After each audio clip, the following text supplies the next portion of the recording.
Bonjour et bienvenue à l'émission Mon profil santé. Mon nom est Lina Audy et j'anime cette émission qui traite de santé, de bien-être et principalement de médecines alternatives. Chaque semaine, nous recevons des invités passionnés de la santé qui nous parlent de leur métier. Nous avons des chroniques sur différents aspects de la santé ainsi qu'un volet exercice. Cette semaine, nos invités sont Jacinthe Giroux, massothérapeute, et Marie-Lise Pelletier, homéopathe. Restez avec nous pour notre première entrevue avec Mme Giroux.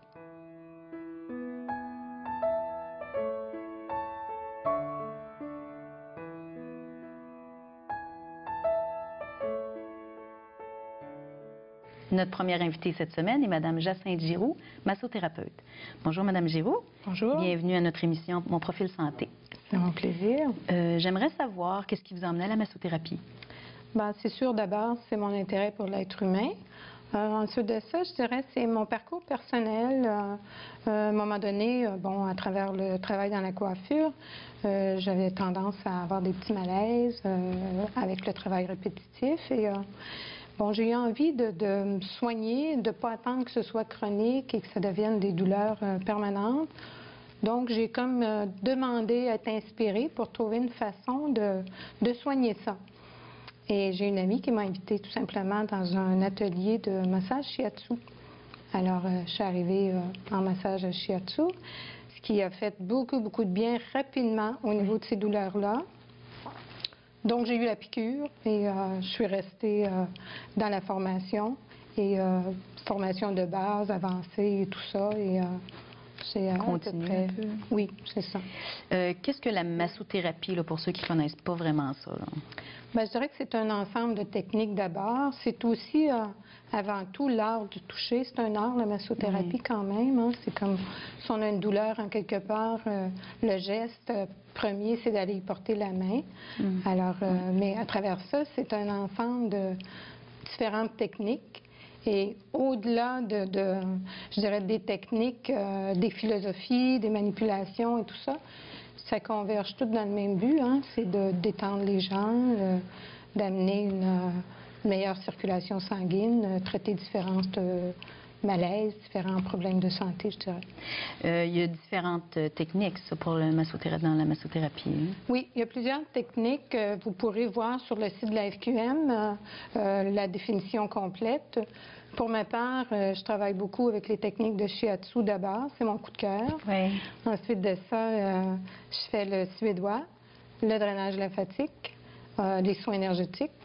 Plein de petites formations que j'ai prises aussi complémentaires à tout ça. Donc, mon coup de cœur reste le shiatsu. Je trouve que c'est une technique qui n'a pas beaucoup de contre-indications au niveau du travail. Donc, c'est adaptable à beaucoup de conditions ou de déséquilibre. Oui. Vous avez parlé que, justement, il y a des gens malades ou qui ont des malaises. Est-ce qu'il y a des gens particuliers qui vont vous rencontrer? Je dirais que toutes les conditions peuvent être suivies en massothérapie, qu'on parle de stress, d'anxiété, qu'on parle de grosses périodes émotionnelles même, à travers le travail énergétique. On est un être humain, d'abord et avant tout composé d'un corps physique, émotionnel et mental. Et si on amène l'harmonie dans ça, ça génère un bien-être chez l'être. Donc, mais toutes les conditions sont... Est-ce que quelqu'un, par exemple, qui a un cancer, qui vit, on sait que c'est difficile et tout, est-ce que ça peut aider la personne d'une façon? Je dirais, si on arrive dans les grosses maladies comme ça, des maladies plus graves, ce que la massothérapie peut faire, c'est sûr que le fait que la personne vit d'abord du stress, de l'angoisse souvent, une grande fatigue, tous les systèmes sont sollicités pour combattre ces grosses maladies-là. Donc, de venir en séance de massothérapie permet au corps de se déposer. C'est comme si ça nous permet de laisser le combat. Et c'est la massothérapeute qui prend en charge le corps pour 1 heure. En gros, c'est ça. C'est vraiment que la personne s'abandonne, qu'elle change d'espace, qu'elle ait l'impression que quelqu'un d'autre la prend en charge. Oui, c'est ça. Alors, c'est ça, ça donne une période de repos. Oui, c'est comme si le une période d'arrêt, de présence à soi, façon d'écouter le corps d'une autre façon, de façon plus globale. Oui. Et ne pas être que dans la maladie. Est-ce que vous pouvez me donner un exemple d'une séance typique là, pour les gens qui vraiment connaissent pas la massothérapie et hésitent Oui. d'y aller? Bien, dépendamment de la technique, si je reviens avec la technique du shiatsu, c'est une technique qui se donne sur les vêtements. Donc, les gens qui ont une petite difficulté avec l'aspect nudité du massage, avec le shiatsu, c'est une belle façon d'apprivoiser. Le toucher aussi, parce qu'être touché, c'est quand même tout un espace. Ouais. Donc, le shiatsu amène cette facilité-là. Sinon, ben, les gens arrivent, on prévoit un petit moment pour se rencontrer, définir le besoin. En fait, il faut définir c'est quoi, qu'est-ce qui se passe, le besoin de la personne. À partir de là, la personne, si c'est un massage suédois, exemple, ben, je me retire, la personne s'installe, on dénude seulement le segment qu'on travaille, la partie du corps qui est travaillée, jamais la personne est complètement nue. Après le massage, c'est la même chose. Je me retire, la personne a un petit moment pour se rhabiller. Une dernière petite rencontre pour finaliser qu'est-ce qu'elle a vécu, comment ça s'est passé pour elle. Et en gros, c'est à peu près ça. Donc, il y a certains massages, supposons, qui vont tout être le corps au complet. Il y en a d'autres, ça va être seulement régional? Non, normalement, une séance de massothérapie, c'est tout le corps. Mais il y a des gens qui viennent pour une douleur spécifique, musculaire, je sais pas moi, un bas de dos ou une douleur au dos. À ce moment-là, ça peut être 1 heure de massothérapie juste dans le dos. Mais normalement, on essaie de privilégier le corps au complet. Parce qu'on n'est pas en pièces détachées, vraiment. C'est intéressant d'envoyer le message partout dans le cœur et ne pas travailler juste dans les tensions, mais aller nourrir aussi les parties qui vont bien, qui sont en santé, qui fonctionnent. Est-ce qu'on peut utiliser la massothérapie à titre préventif? C'est un excellent outil de prévention. C'est une bonne question parce qu'effectivement, si on prend un déséquilibre récent, c'est beaucoup plus facile à traiter que de laisser s'établir un malaise de longue date qui va souvent tourner en condition chronique. À ce moment-là, le massage est une très belle technique préventive pour plusieurs conditions. Alors, j'imagine que les gens qui vont souvent finissent par y aller régulièrement lorsqu'ils voient le bien que ça leur fait. Oui, moi, je dis, on entretient la voiture régulièrement, les changements d'huile et tout ça. Alors, le corps, pourquoi pas? C'est comme, on fait des séances plus rapprochées pour régler une problématique. Après ça, moi, je dis tout le temps aux gens, un mode d'entretien, peut-être 1 fois par mois. Fait que s'il y a des petits déséquilibres ou des petites choses qui vont pas bien, tout de suite, on peut embarquer dans je dirais, la régulation de l'énergie du corps et tout ça, et ramener le corps dans son bon mouvement. Et si on a besoin de nouvelles informations ou prendre un rendez-vous, comment c'est possible de vous rejoindre? Bien, par téléphone. Mon numéro de téléphone, c'est le 514-998-7651. Je pratique à Sainte-Dorothée. Et j'ai aussi un courriel qui est giroux.jacinthe@videotron.ca. Puis maintenant, c'est possible de prendre des rendez-vous? Oui, assez facilement, quelques jours d'avance, des fois, ou 1 semaine, ça dépend les gens, comment les gens fonctionnent, mais on prend toujours une chance d'appeler pour avoir l'occasion d'avoir un rendez-vous à la dernière minute aussi. C'est toujours possible. C'est très bien. Je vous remercie infiniment pour ces informations. Et nous passons maintenant à notre volet exercice avec la technique Henri Nadeau.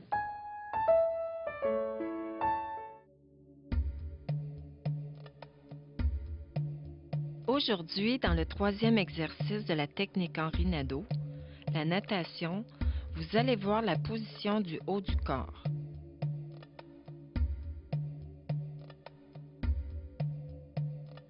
Droit devant, vous fixez un point à la hauteur des yeux.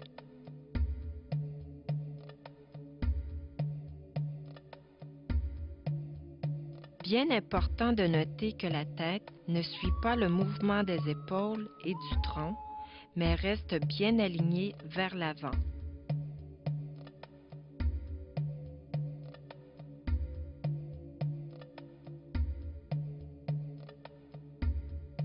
Dans la position de départ, le bras droit est tendu vers l'avant, le poignet relaxe et les doigts sont légèrement écartés. Le bras gauche, quant à lui, reste près du corps, le coude plié à 90 degrés, le poignet détendu et les doigts pointant vers le sol.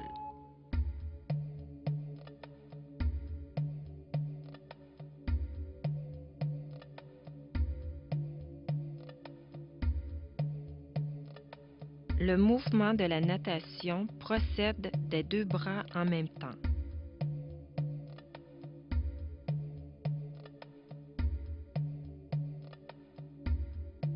Dans un premier temps, au même moment que le poignet du bras droit s'incline vers le sol, les doigts de la main gauche s'orientent vers l'avant.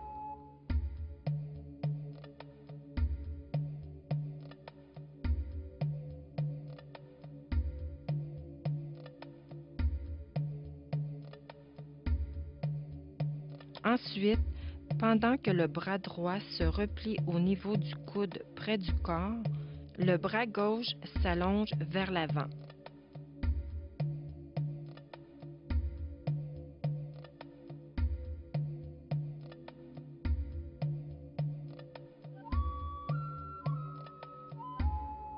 Au même moment que le poignet gauche fléchit vers le sol et que les doigts de la main droite s'orientent vers l'avant, la tête fait un léger mouvement d'inclinaison vers le bas.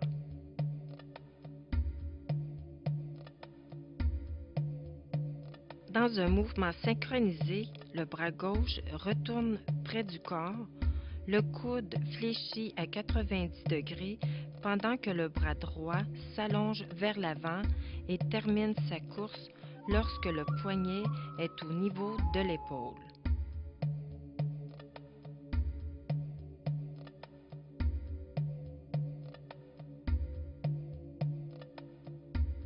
L'exercice de la natation fortifie les muscles des bras et du dos. Il contribue souvent à atténuer le point de douleur entre les omoplates.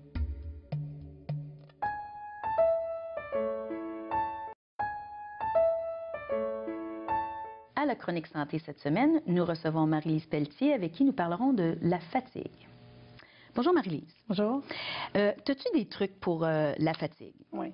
Puis je trouve ça important de parler de fatigue parce que tout simplement, en consultation, souvent les gens, une des premières questions, ils vont dire « Je suis fatiguée. Oui. Qu'est-ce qu'on peut faire? » Puis il y a tellement des trucs faciles à faire à la maison, puis disponibles à tout le monde en fait. Puis un des premiers trucs, c'est un bain, tout simplement. Je dis aux gens, versez-vous un bain.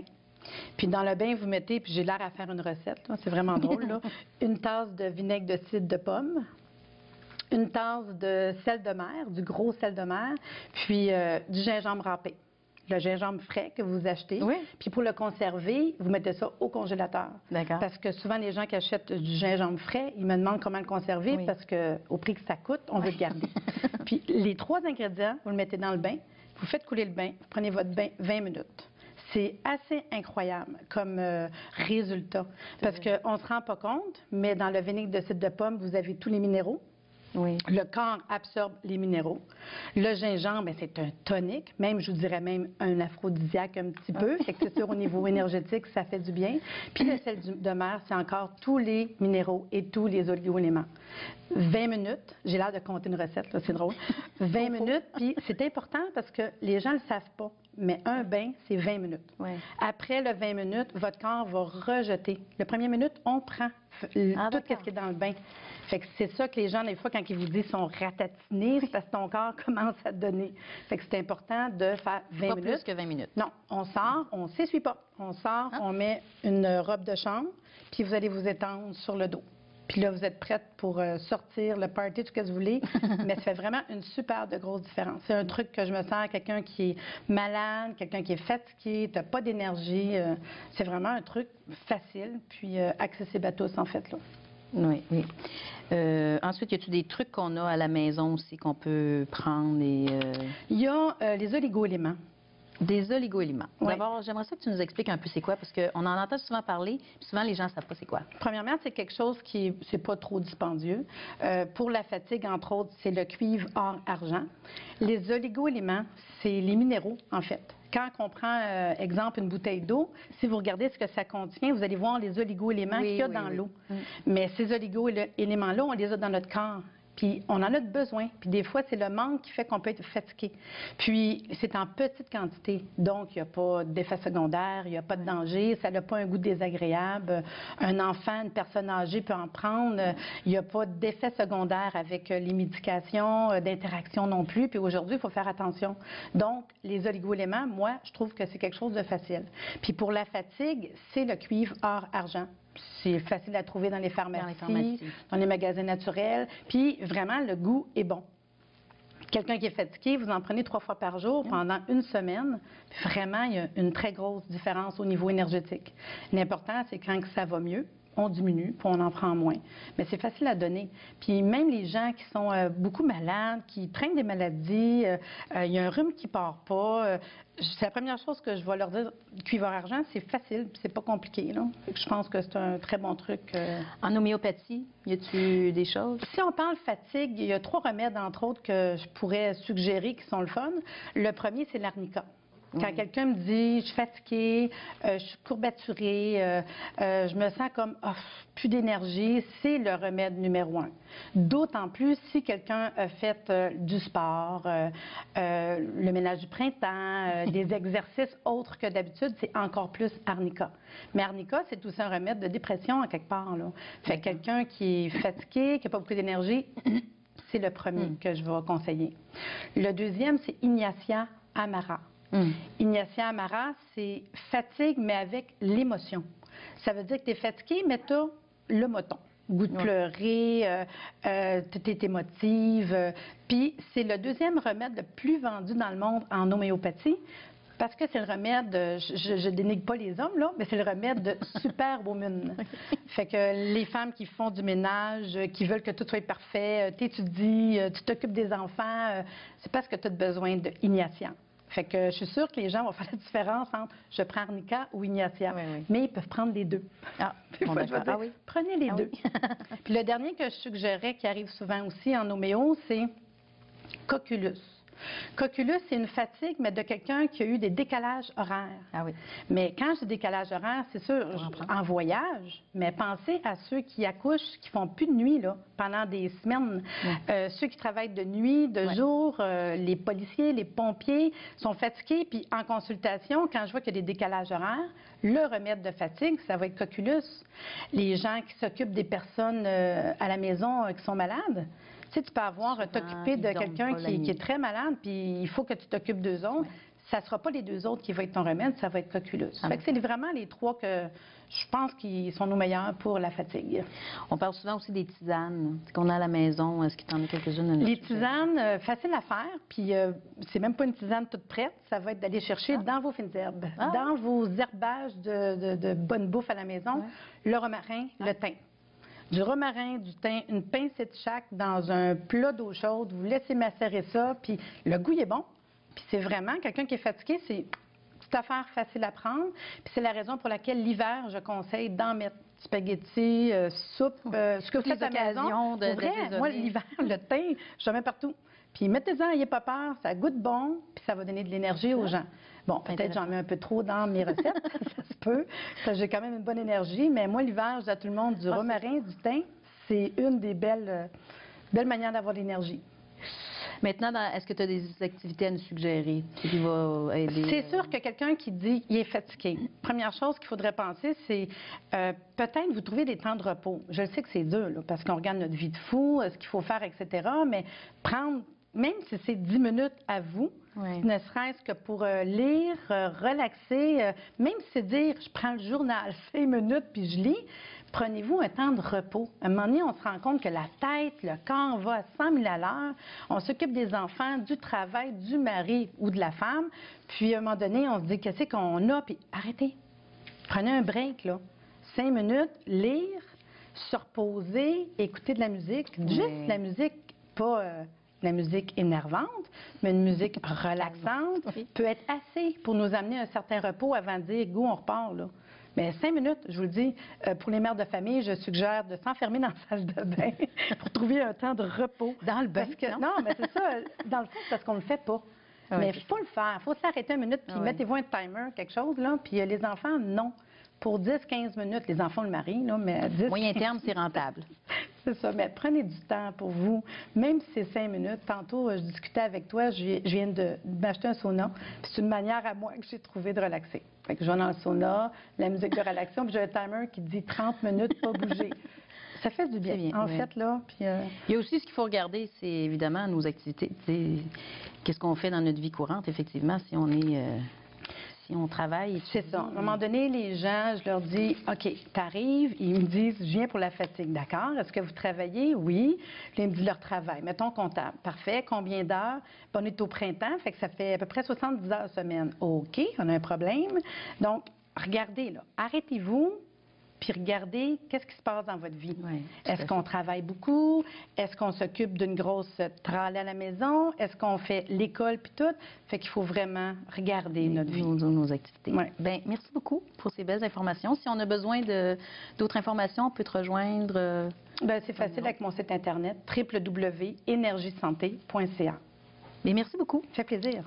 Nous passons maintenant au volet exercice avec la technique Henri Nadeau.